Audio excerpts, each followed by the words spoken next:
with the Enterprise's computers, but they lock it down. But it gets access to its language banks. Right, so it starts communicating with them. That is another. It's like, no peace. to pull a different reference. Get It's been multiplying. It's getting bigger and brighter, and basically the crystals sort of, say like, hey, this is where we live. You've been fucking us. So we're gonna fuck you. Yeah, we are at war. And Picard tells Mandel, he's like, dude, what the fuck? He's like, oh, those things? Like, nah. No, those aren't. Yeah, Mandel, they're probably alive, but whatever. We got some terraforming to do. Picard's like, you are an unbelievable dick. And so they figure out that the crystals. Well, yeah, they saw them, but they just thought that they were just a rock formation or something. Yeah. And so they figure out that... Or Mandel thought that they were. He's like, they might be. Like, as opposed to Devil in the Dark. Right, where they had no idea. And they're just like, shit. They're just like, oh, look at these silver spheres, whatever. Like, Mandel... That's fun. Mandel was like, maybe, who cares? Right. So he's kind of a dick. So, yeah, for sure. But the rest of the crew, I don't think, knew. No. They just assumed. They was like, oh, pretty. They were just following orders. Yeah, exactly. Well, no, once they realized that there's life, they were like, oh. But they find out that they've been drilling and draining the saline fluid out of the crust, I guess? Yeah. Which is sort of like the circuitry that connects all these crystals to one another and creates a hive intelligence. And so, they're going to kill us, essentially. They're creating brain death. So they rewrote that laser arm to defend themselves. Yeah. So how does this all get... so they are not interested. They are not available for talks, and they start to try and shut the Enterprise down, don't they? Yeah. Let's see. But then they figure out that somehow the crystal needs light to operate, so they dim the lights, and it's like, we surrender! Please! Turn the lights on! And Picard's like, look, dude, we will leave. We'll leave. No harm, no foul. And they're like, well, I mean, technically he did kill one of these dudes, but we killed a bunch of your babies, so I guess call it Eves. Call it even Steven. Would we be leaving? Right. And the Crystal's like, all right. And so they dip out, and I guess they quarantine the planet. So they're like, don't ever fuck with this planet again. Yeah. Well, give it time to develop on its own. Yeah. So Prime Directive rule number one. The only rule, really. Yeah. Well, they spend a lot more time worrying about the Prime Directive in this show than they do in the original Trek. Picard was like, or Kirk's just like, fuck it. Yeah. And they played with that in the last movie, too. Because he got fired from being captain of the Enterprise for... Oh, yeah. I thought you meant Undiscovered Country. I'm like, I don't know what you're talking about. You're like, the last movie, you know. You know. The last one. The next episode. Next episode is Coming of Age. I'm going to keep that laugh in. Okay. We stopped the recording for a moment to take care. I needed another soda. Sean needed to blow his nose. Yep. And before we started recording again, Sean made a very nasty joke about ejaculate and pornography. Next episode is Coming of Age. It's a story about a young boy and 3 other young people. Yeah. Well, is Murdoch... He doesn't look that young. No, but, who knows. Yeah. Who can tell? Well, he's taking him and Murdoch, a girl who is fancy on Wesley, and a Vulcan, who this is the first Vulcan that we've seen in The Next Generation. Well, the first one who's had a speaking part, I think. There were a couple like in the background in the pilot. Were there? Yeah, just on when they were evacuating the saucer section, or they were getting ready to separate. But I think. But this is the first one who's actually had any lines. Yeah. And she only had like 3 lines. Yeah. She's like, you look too young. Fuck your shit. See you next year. See you next year. Stay cool. See you next year. Don't ever change. Stay sweet. And Wesley did. He stayed sweet. So they're taking the Starfleet Academy entrance exam. Which I didn't realize that it was that competitive where only one person out of like dozens gets in every year off. Like that it's that competitive. I would think that like I don't. Well, I mean, like, what's like the feat? Like, what like of these 4? Like, how many didn't make that? Well, yeah. Like, I mean, maybe it's just like 20. Maybe I don't understand. Like, because they all seem like they'd be really good additions to Starfleet. Yeah, it's like. Yeah, for sure. Like, why would you be keeping 3 really bright people who want to serve? Usually the military isn't like, nope, only one of you. Also, they need people to be security guards, to work the cafeterias, to mop. Where's the Star Trek episode? Where's the Star Trek series about, like, the cafeteria works, the custodial staff? The guys who run the replicators, like, you know. Yeah, like, I'm sure there's a Good Will Hunting in there somewhere. You know, somewhere, yeah. Figuring out like advanced quantum mechanics on a chalkboard or like a laser board in the hallway. On an iPad. Yeah, a wall-mounted iPad. Some guy yells at him. He's like, "What are you doing?" The kid's like, "Fuck off, fuck you." Like, "Oh, fuck you." That's really clever. I think it's funny to. People's work. We're just gonna recite Good Will Hunting from that point till the end for the rest of the podcast. Right.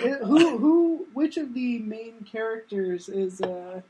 So is Riker the Stellan Skarsgård character? Yeah. So who's the Robin Williams character?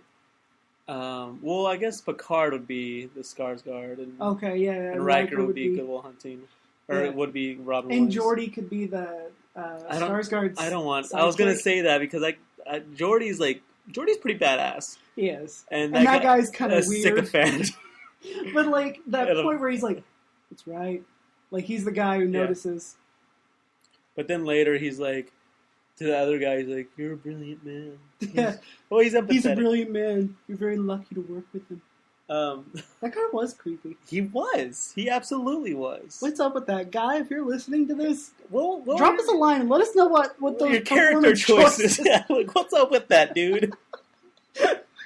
Like, are you supposed to be gay, or are you supposed to be like creepy gay? Platonically in love? Like, is it like Talented Mr. Ripley? Is it like, you know, just like just like a mentor mentee thing? Is it like a platonic? Like, I love him, but I would never bone down with him. Right, even though that's how I swing, I don't see him that way. Or is it like that? I mean, let us know. Drop us a line. Us a line. Creepy dude from Good Will Hunting. So, meanwhile, while they're going through all these kinds of tests, and meanwhile, while this is happening, Admiral Gregory Quinn and Lieutenant Commander Dexter Rimmick are aboard the Enterprise. And Quinn has ordered an investigation on the Enterprise. He says he thinks there might be something very wrong. But he won't say what it is. Yeah, not even to Picard. And Picard, and Rimmick is like... He's being a dick. Huge dick. He's like the dickiest dick if a dick had a dick, Rimmick would be that dick's dick. Like, this dick is... This dude who probably is impotent. The biggest dick that had ever dicked. Like, he has to get his jollies by fucking with people who are just trying to do their jobs. He's somehow a dick and an asshole at the same time. He's like going into like the personal logs and past actions. Like, he's bringing shit up that like has happened like throughout the first season, which is interesting. Yeah, because like I mean, continuity that never happened in the original series. Like, remember when we did that? Like, no. What are we talking about? What are you talking about? We just met this week. But like they're talking about whenever they were on Fuck Planet and Wesley broke the plant glass, right? And they were going to kill him for it. Fucker be killed. And they're talking about Fucker die planet. They were talking about when there's like the electronic life form. Yeah, that's right. Yeah, that got into like the systems and was shocking everybody. And they talk about the warps, the Traveler, how they let this guy have command of the ship, and it took them out of regular space. Yeah. He's like, you don't think that's kind of fucked up? And Geordi was like, yeah, that's what happened, but you're fucking twisting it. And he's like, yes or no? And he's like, well, yes, that's all we need to know. Thank you. You blind son of a bitch. Like, what was that? Nothing. He's like the Dolores Umbridge. I don't get that reference. Yes, you do. Do I? She was in the 5th Harry Potter movie. She's the bitchy, awful professor who ruins Hogwarts. She becomes the dean. Yeah. He wants to be the dean. Yeah, he wants to be the Dumbledore. Yeah, exactly. Yeah, he's a huge dick. Yeah. Meanwhile, Wesley's going through these tests, there's a Mordock. He's like this weird dude who like has. He has a bong on the front of his He has like a harmonica pipe or whatever, like a harmonica bong. But he only has to breathe out every now and then. But he's a weird looker. He's a weird looking dude. And there's a human girl and a Vulcan. Mm-hmm. The girl, like after one of the tests, she's like, it must be nice to be so smart. And he's like, I'm not smart. I study all the time. And she's like, if you weren't so cute, you'd be really fucking annoyed. And 100 old viewers are like, he is fucking annoying. And then Mordock's like, oh, wow. And he's like, she thinks I'm cute, bro. Which, I mean, like Rudolph the Red-Nosed Reindeer. I mean, like, he's young, dumb, and full of cum, for sure, you know? And you know what? It's a pretty girl talking to him. And obviously, like... really smart, like, and equal. Based on 2 episodes ago, the only other children are, like, 5 through 10, so... Right, and people on the fuck planet who sexually intimidate him. Like, here, this is his milieu. It's like a weird Venn diagram. He's like, you got children on one side, which he's obviously not gonna fuck, and he's got... adults and sexually intimidating teenagers on the other, and then the little sliver where they meet is this girl, and he's like, I gotta find out. Yep. So he digs her. Remek's like going through, like, you know, he talked to Geordi, he talks to everyone, trying to, like, he fucking throws some heavy shade Picard's way when he's talking to Dr. Crusher, and he's like, oh, you have no emotional feelings about the dude who let your husband die? Yeah. And she's like, man, fucking eat a warm bowl of dicks, dude. You're awful. You're the worst. And so Remek is like, I couldn't find anything. And Quinn's like, are you sure? And he's like, I didn't find anything. Oh, well, one thing I want to say before that is there's the scene where Wesley's friend who didn't make the cut for the final exam steals the shuttle, and it's a great scene. I just wanted to... Oh, shit, I completely forgot about that. Yeah, so Wesley's got a buddy who, like, missed the score to go take the final exam by, like, 30 points or something. And he's so bummed, he steals a shuttle and, like, somehow overrides the locks, and he says, you know, I'm just going to go sign on with the freighter, you know, tell my dad I'm sorry. That, like, goes, like, AWOL or whatever. Yeah, basically, he's stealing, like, Federation property. Joyrides to go... Like, I don't know, follow the dead? I don't know. But, like the equivalent, like the 2400s equivalent. But he loses control of the shuttle pretty quickly. Like, he does something wrong. Yeah, and he's going to, like, burn up on entry to the atmosphere. And Remek the whole time is like, how the fuck did this happen? Picard's like, shut the fuck up! And he talks his kid on how to do it. It's a really ingenious way. Like, he basically bounces him off the atmosphere, yeah. Like, and even Remek's like, fuck yes! He's got the fist pump, baby! He does the baby fist pump, yeah. And then, it's a great scene. And so after that, he's like, yeah, I didn't find anything wrong. He's like, sounds like Springfield's got a discipline problem. And he's like, and Riker's like, yeah, I'm in charge of that, and I'll make sure he gets what he's, you know. He gets what's coming to him. And Picard's like, dude, like, he's young, dumb, and full of cum. Like, you were too at one time, I assume? Or have you always been impotent? Like, I don't know. But kids do that. Yeah. You know, I got one kid who can't, you know, you can't get heads or tails on who he wants to fuck. You know? Exactly. But then Remek's like, he says, like, there's nothing wrong, and, you know, and actually, once I'm done with whatever I'm doing with this, like, I would like to join the Enterprise. And I'm like, no. He's like, I always wanted to be a Tenenbaum. It's like... It's like, no, dude, you're a dick. Actually, well, he was doing his job, and his job was to look as hard as he could and push as hard as he could. True, I guess, whatever. And once he said it, he was like, this is an amazing ship. Yeah, and he says, like, he's like, the only thing I would say, like, the only negative...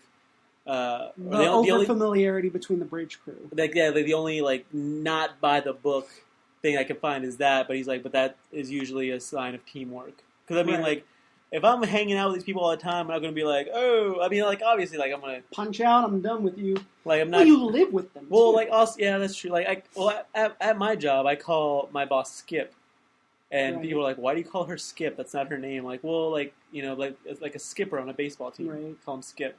Like, well, you know, like, no hustle, Skip. Right. Daryl Strawberry, The Simpsons. Sucking up to Mr. Burns. Yeah. I don't know. I've only made one real friend in any of my adult jobs. But back when I was at Barnes & Noble, I used to make a lot of friends. I think if I were in like my actual field, I'd be making more friends instead of sort of punch clock